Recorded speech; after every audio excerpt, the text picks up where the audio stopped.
Good afternoon, everyone. Welcome to the Red Carpet to Wrestlemania on UCLARadio.com. This week with me, I've got an awesome guest. For all intents and purposes, my boss. Ladies and gentlemen, please welcome Jason Powell from ProWrestling.net. How are you doing, Jason? Hey, doing great. Thank you for having me.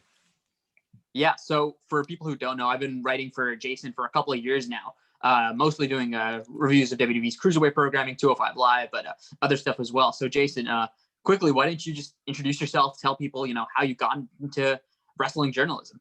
Oh, man. So that was like 1997, 98. I'm so bad with years.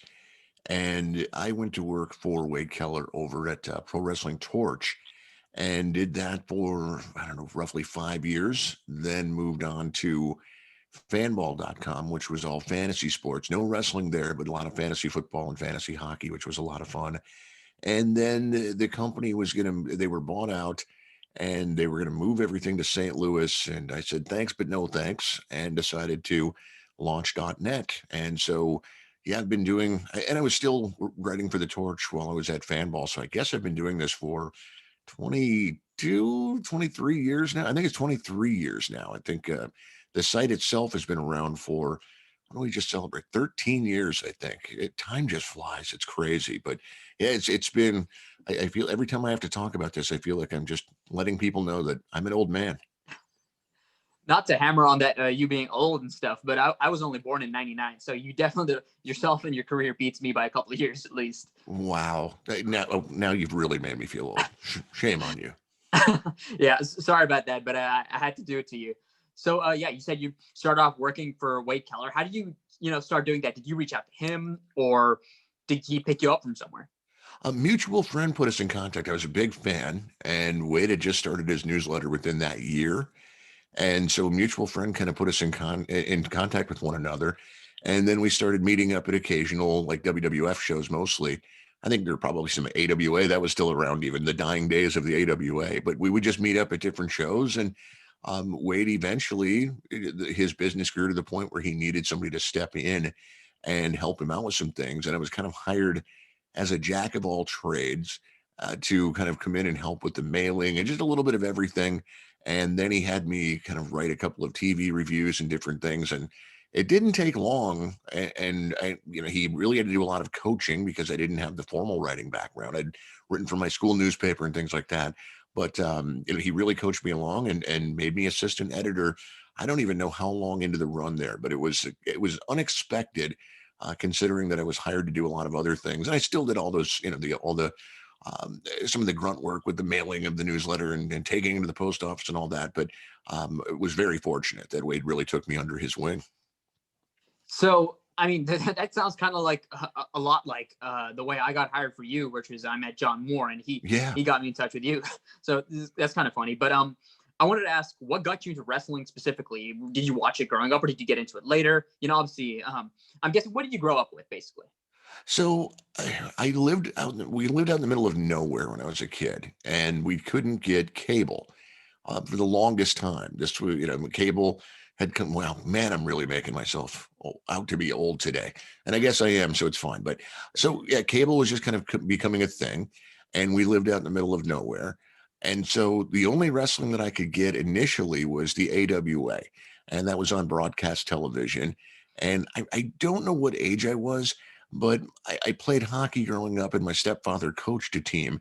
And so on a lot of the weekends during the winter months, we would spend at hotels for various hockey tournaments, either his team or my team. And then I had a stepbrother that played. So it always seemed like there was a tournament going on. And I bring that up because that's my first exposure to wrestling. I just remember flipping through channels on the television in the hotel and coming across the AWA for the first time and just being captivated, not so much by the matches, but by the promos. And I mean, that was the thing about the AWA, especially, any old wrestling back then, the TV product, you didn't get, all the matches that mean something. It was a special occasion if you actually got a decent main event. So much of it were just squash matches where they're rolling out somebody just to, who's going to win, and it's going to be a brief match. But it was those promos, and the AWA was such a promo-driven territory that I was just hooked. And then from there, It just grew, but we eventually got World Class Championship Wrestling on the UHF network. And then the WrestleMania boom happened with the Hulk Hogan era. And it just was wrestling all over the place. So even though I didn't have cable, I was still, able to see just a ton of, primarily on the weekends, just to see all these different syndicated shows, and just was able to kind of expand my horizons there. But it was such a treat. I still remember being a kid, and I'm probably, it was sixth grade. I was on the school bus with just a classmate named Clint, and we both had come to the conclusion that the AWA was staged, but that World Class Championship Wrestling, that was real to us for some reason. Right. I wonder if you would have come to that conclusion if it wasn't world class, it was WCW from 2000 or something at that point. I'm sorry, say that again. I wonder if you would have come to that conclusion if, it wasn't world class, but if it was WCW from a couple of years down the line, 2000 or something like that. Yeah, well, we figured it out. I think he beat me to the punch. He was pointing out that like when the Von Erichs would apply the iron claw, their hands were sliding all over the opponent's head, and it didn't look very dangerous. And I think we kind of put two and two together that, okay, this is stage two. But yeah, I mean, so much. I mean, even as a kid, I always have an uncle that, that stuff's fake. So it was always kind of planted in your head that it was more just kind of wanting to believe more than anything. Right. And who kept you in it? Who are your favorites growing up? I think, for me who writes for you, I think this might tell me a lot about, what you like and don't like. You would think it would. I don't know that it does. That's the thing. So I was pre-WWF. The Hulk Hogan boom really took place in the Twin Cities in the AWA. And I started watching right around that time. So it really was, Hulkamania. The birthplace was the Twin Cities as much as WWE would like to claim that it happened there. I mean, they were selling out the Civic Center in different places, and it was just craziness with just how popular he was. But I mean, once I was able to start seeing more, I mean, it was Hogan, then the Von Erichs, once World Class came in, and the Freebirds and Chris Adams, and eventually getting to see the old Jim Crockett show, the Saturday night show. That's when I started getting to see the Horsemen and Nikita Koloff and the Rock and Roll Express, Midnight Express. So a pretty wide variety, but I just liked everything, and as a young fan, kind of the typical approach where you like the good guys and, the baby faces, and you dislike the bad guys, the heels. There were some exceptions, though. I always got a big kick out of Ric Flair. And I'm trying to, there was Jesse Ventura was kind of fun for the promos because the matches were terrible, unless Adrian Adonis was in the ring for him. But yeah, it was just really, I mean, I liked who they wanted me to like for the most part at that age. Gotcha. So, I mean, for people who don't know, I'm assuming you grew up in Minnesota as well, right? Because you talked about being in the Twin Cities. Yes. Yep. I am in the Twin Cities area, about 30 minutes outside the Twin Cities.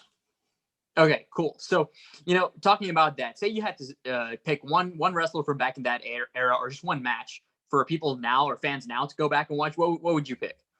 Oh man, a match from those days. See that if we're talking AWA, that's really tough because the match quality wasn't there. How about a promo then? You said the promos were what drew you in. So, or a promo or a wrestler's promos. Sure. One that's actually kind of oddly timely is like AEW just did that exploding landmine match, or the exploding barbed wire death match, I think they called it. And there was a promo that Don Callis and Kenny Omega did where they were constructing this, and it was clearly inspired because Don Callis grew up on the AWA by an old Mad Dog Vachon promo where he was building a casket. And I don't think they did a casket match. I think it was just called a death match. But he was building this oversized coffin for Jerry Blackwell. And, just sitting there in the shop, pounding the nails and all of this. And so, I mean, classic promo that you can find on YouTube. I would try Mad Dog Vachon coffin or casket. It should pop right up. Awesome. Okay. So for moving on to that, to your career in journalism, obviously you've been doing this for so long. So I just want to ask you, what are the main differences you think between wrestling and wrestling journalism back then and now? Well, wrestling is it's gone through so many changes over the years. I mean, so much of it, as I mentioned, when I was a kid, it was still, even though you always had an uncle or somebody in your life telling you, that stuff's fake, there were still believers, a lot of them. It wasn't just, people that were young like I was. eh, Adults still wanted to believe, and it was just a different era. And I'm really happy that I came up at that time, just to have experienced that, when people still thought this was real, and they would get so emotionally involved in what they were seeing because they thought it was a real fight. And so if Bobby Heenan insulted them, they'd go crazy. And fortunately, things have toned down a little bit. But I mean, it was not. Uh, some of the old guys will tell stories about people bringing knives, or there was somebody that shot at the ring once, and I don't remember who was in the ring in World Class Championship Wrestling, I believe it was. So I mean, it was just, there were true believers out there, and so that has changed, and along with it, that ties into the journalism, because when I started reading the Torch and then later the Observer, it was taboo within the industry. It was, I remember Mick Foley, when he wrote his book, I think when it came to the Torch Talk interviews that Wade does, I think he referred to him something, and I'm paraphrasing, but it was like where you go to bury your career, because Mick had done one. And I don't remember what he said that got him heat, but it was just taboo. Where now, we do have open lines of communication with WWE, Right. AEW to some extent. People are sending us press releases and things. Where when I started the Torch, WWE wouldn't publicly help out. They wouldn't give any interviews or anything like that, but they would always send. I remember like getting the recording first thing on Monday morning from their weekend house shows. Here's the attendance. Here's how much money they made from that attendance, and here's how much merch they sold per head. So how much, if you divide whatever the merch total was by the number of people there, that would give you that count. So there was always somewhat of a relationship there.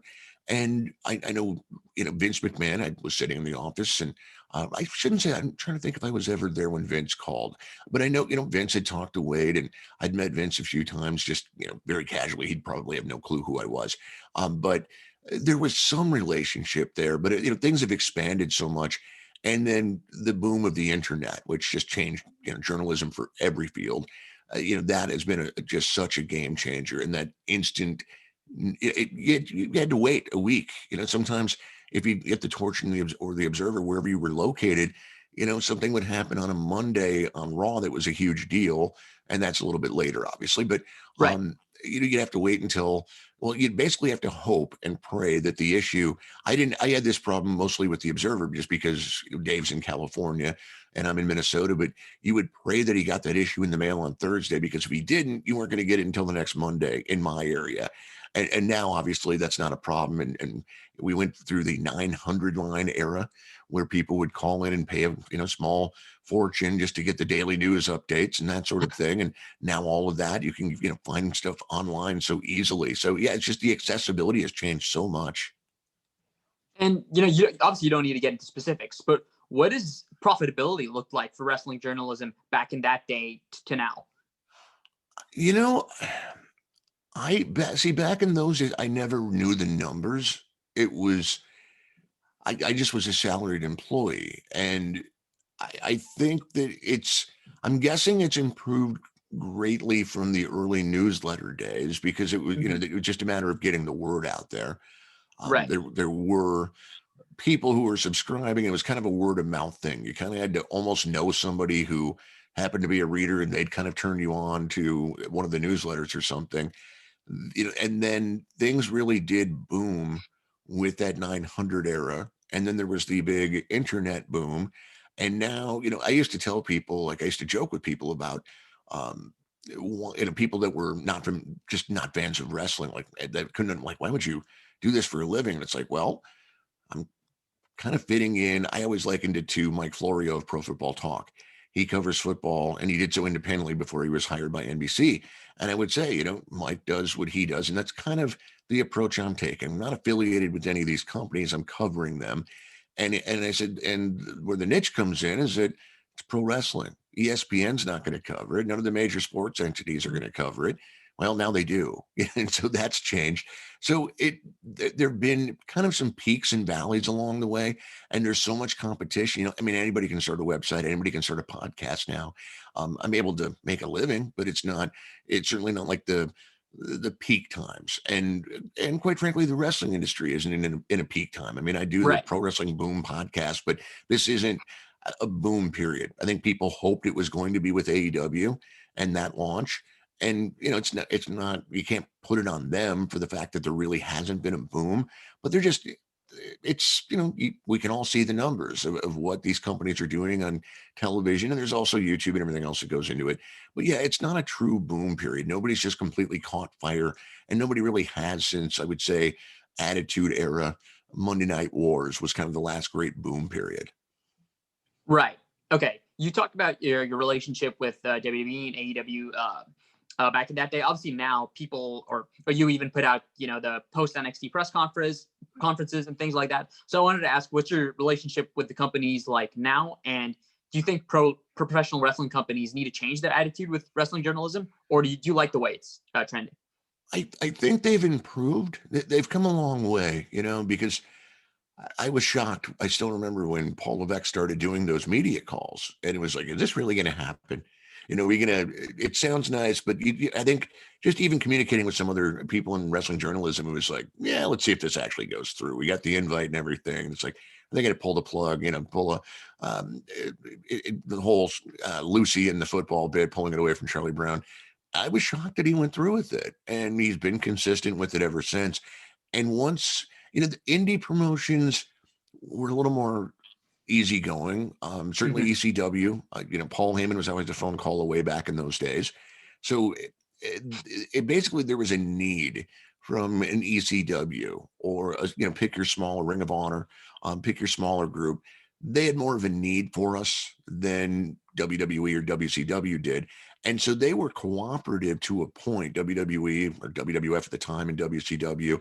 These days, yeah, we do get those media calls and we do get press releases sent to us. And so they're involved, but like if I were to call up and say, hey, I'd like to schedule an interview with Paul Levesque, not happening realistically. Gotcha. Believe me, I've tried with AEW and they've been kind of a tough nut to crack. I think some wrestling media seems to have a good relationship with them, and they're willing to work with some and not others. And I'm not quite sure why we're not on that list, but so be it. I think I obviously think it's going to sound, coming from me, it could sound self-serving, but even if I wasn't doing this, I would say that it makes sense to use the wrestling media just like any other sport or entertainment does. You want to get that word out there. I think it makes sense to have relationships with people so that if something goes wrong, not that you're going to get favorable coverage because you do, but you at least have that accessibility. There's a familiarity there. And if you've developed enough of a relationship, you can actually, not that you're not going to still investigate, but let's say something tragic happens. Well, if, Bob from Bob's Discount Wrestling, the owner, wants to talk about it, we already have that relationship. He can call me, and I know Bob's kind of a straight shooter on some things. And it's helpful in that way. Again, you're not going to get, and I think I've run into that over the years. It's more so from wrestlers than companies talking. They can't believe when you don't write something pop, but we talk all the time. It's like, that doesn't matter. It's my job to cover you and give my fair assessment. And the fact that we talk isn't going to change that. Believe me, I've lost some sources over the years that way. But with the companies, yeah, I think it's beneficial to them in a number of different ways to actually have that relationship with media, both mainstream and more internet wrestling journalists, however you want to label us. Gotcha. Okay. Yeah, that's a really great insight into the world of wrestling journalism. Let's just talk some wrestling now. Obviously, we're on the road to WrestleMania. So just, right now, I just wanted to ask, which shows for you stand out as being the best in the entire landscape of wrestling? Not necessarily in WWE, but just overall. So the best overall show, like week to week? Yeah, week to week. What does Jason Powell, spend his time watching? What do you put yourself on? Well, we'd be here all day if I ran through that list. Because Lord knows it's not 205 Live. No, that's one of those. It's one of the ones that I can get away with. There's just so much freaking content now. Raw's 3 hours. AEW is adding this new Monday show that I thought was going to be an hour, and it looks like they're going 12 matches for their first show. So that's not going to be the case. Tuesday is loaded. I could just go through this list. So It comes to, some Raws and Raw's usually pretty rough. SmackDown's been better. There are weeks where I find that to be the most enjoyable, but it usually comes down to one of the two Wednesday night shows Right. Between Dynamite or NXT, and I really go back and forth between them. It just depends on the week, and I'll give an honorable mention to Ring of Honor, because for the longest time their television show was brutal. It just was, here's 3 matches and you might hear a promo along the way if you're lucky. And they took a pandemic break, and when they came back, they really retooled that show. And so now you get usually 2 matches, but they take an MMA UFC style approach where leading into those matches, you get sit down features where the wrestlers are talking about themselves, whatever they're trying to get over for the match, and that kind of a thing. And it's really just become an easy hour to watch. I actually look forward to it. Whereas before the pandemic, I used to just dread watching Ring of Honor, not the pay-per-views, but just the television show, because it just lacked heart. It was just, you could tell it's like, well, let's get this show out and be done for the week. Whereas now it really feels like they just reimagined things. And I think the pandemic gave some people a break that actually needed a break. Gotcha. You know what? I might maybe start watching Ring of Honor again. I used to watch weekly, a couple of years ago at Adam Cole, maybe right around when Kevin Steen left. But Yeah. I haven't in a while, just because you're right, that TV show has been brutal. But hey, you suggested I might tune back in for a second. Let's talk about wrestlers. Who do you like? As talent right now? Who stands out to you? So many people. I look forward to pretty much every Jon Moxley promo. As far as and Kenny Omega, I go back and forth. In the ring, he's phenomenal. There's times where I really like what him and Don Callis are doing, and there's other times where they give me fits. Boy, Cody's usually entertaining. I like when Cody digs in and tells stories, though, and it's been a little more random lately with Cody than I'd like. WWE side, I really enjoyed Roman Reigns, which I, for the longest time, was like, oh my God, get this guy off my TV. And they were shoving him down our throats as a babyface. And Right. It's just, we were begging, like, turn this guy heel. They finally did. And it's been better than I ever would have imagined. I just assumed he was going to come out there and be your typical heel, badmouth the fans. And I was always waiting for that big promo where he was going to just turn on the fans. And The You People promo. yeah, just unleash on them for all those years of frustration that he had, where he was trying to be, missed all things to everybody, which is part of the reason that it didn't work. But it's been so different. It's been a unique approach that he's taken with this whole head of the table thing with Paul Heyman. So that's been a lot of fun. Daniel Bryan, of course. Just so many people. We'd be here all day if I ran through everybody that I enjoy watching. For sure. We are on the red carpet to WrestleMania, or the road to WrestleMania. In your opinion, what is the one match or one rivalry that people should tune in for? Right now, without even knowing if it's official, I would say Lashley and McIntyre is the one that I'm looking forward to. And I've seen those matches that they both had really good 2016s with Impact Wrestling. McIntyre needed something. He was, he'd been cut by WWE. They brought him in. He was, fresh off the 3MB nonsense that they were doing with him. And, and he was doing indies also. But he really came into his own. And that was the first time I remember seeing this guy can be a lead baby face, because so many people wanted to position him as a heel. And I think he's a good heel, but I think he's a great baby face, because he could just walk that line with you of being that company guy without going overboard. He knew where that line was, and he'd start to approach it, and you're like, oh, this is getting a little corny, Drew. And he'd, just right on cue almost, he'd pull back. And so he was just a good flag bearer for the company. And then Lashley, same year, like for years, people tried to push him as a baby face, and he wasn't very good at it. And then as a heel, and they just came up with too many weird things. Impact actually figured out, just push this guy, hope I can say this, as a badass. And once they did that, it clicked. And so you had those two kind of peaking at the same time. And MVP was Lashley's manager then too, or at least mouthpiece, and it really worked. And here we go, 5 years later, whatever it is, and they're both positioned properly finally in WWE. And I think from a match quality standpoint, it's possible there'll be another match on the Mania card that's better. But I just think the storytelling possibility is there. I'm into Roman Reigns and Edge as well. I think that'll be fun. But they really haven't. It feels like they're just kind of getting into the build now. We still got to get through that Daniel Bryan and Roman Reigns match. I think once they start talking, they're really going to be able to hook us. I think that's going to be a lot of fun. Gotcha. And, on WrestleMania, have you had the chance to visit or attend a WrestleMania so far? No, I have an open invite from WWE. They've been great about,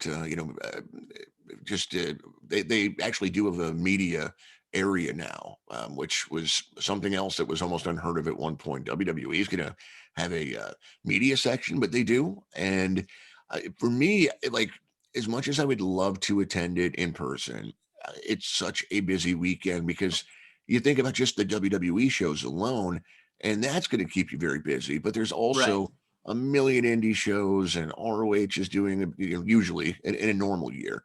I'd end up spending all of my time in the hotel, and it just wouldn't even be fun because that's the only way I'd be able to cover a lot of these events aside from, being in the media section for Mania itself. And so I think it's just easier for me to do it from home as much as I'd love to. Maybe one day when I fold the site and go get a real job, maybe that'll be the first thing I do. Gotcha. I mean, yeah.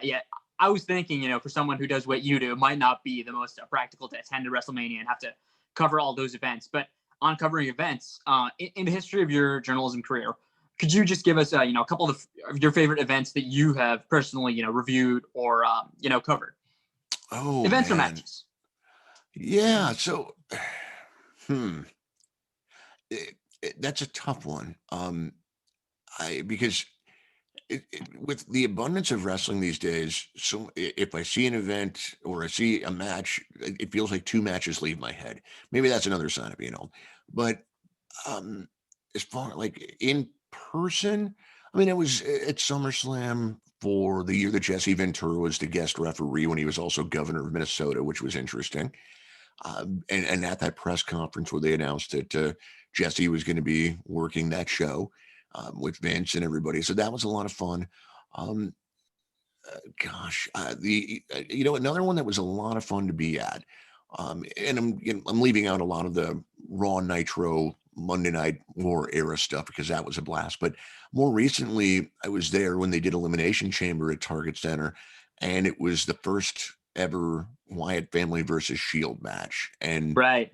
that was really cool because there was just this buzz. Like when people knew that was the main event, before they introduced anybody, people were on their feet. And it was like, wow, I haven't seen a reaction like that in years. People were just so excited about that match and just so fired up that it was happening. And just through the entrances until the final bell, people were just so into that. And it was really cool to see. Awesome. Yeah, I mean, those are all some pretty good picks there. It's always funny what was your thoughts on Jesse Ventura as governor of Minnesota? Just completely random, but I'd like to ask you. Sure. So I'll be honest. It's the one time that I didn't vote, and it's because it was a late deadline at the Torch of all things. I had every intention of it. I always do vote. But it was just like, gosh, I'm not going to be able to make it in time. And I would have voted for him just to send a message. Didn't know if he would have won, but to send a message. But I'm happy that I can say that I didn't vote for him because I thought he was very self-serving. I didn't, very combative, kind of like what we just lived through, but to a smaller degree. I didn't think he was a good governor. I just didn't. I was disappointed in some of the things that he promised that he didn't deliver. And yeah, it was very much like the Orange Man, me, me, me, me, me. Gotcha. I've never actually spoken to someone who lived through Governor Ventura, so it's interesting to hear. But anyway, just finishing up, why and how should people check out ProWrestling.net?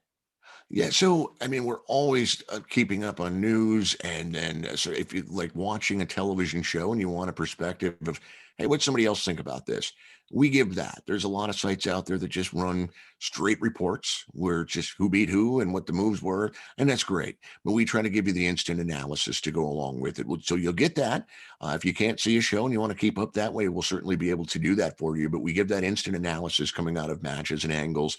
And that's the same for so many major television shows. We have live reviews of the shows you do. There's some shows that we just can't go live, but those reports are up shortly thereafter.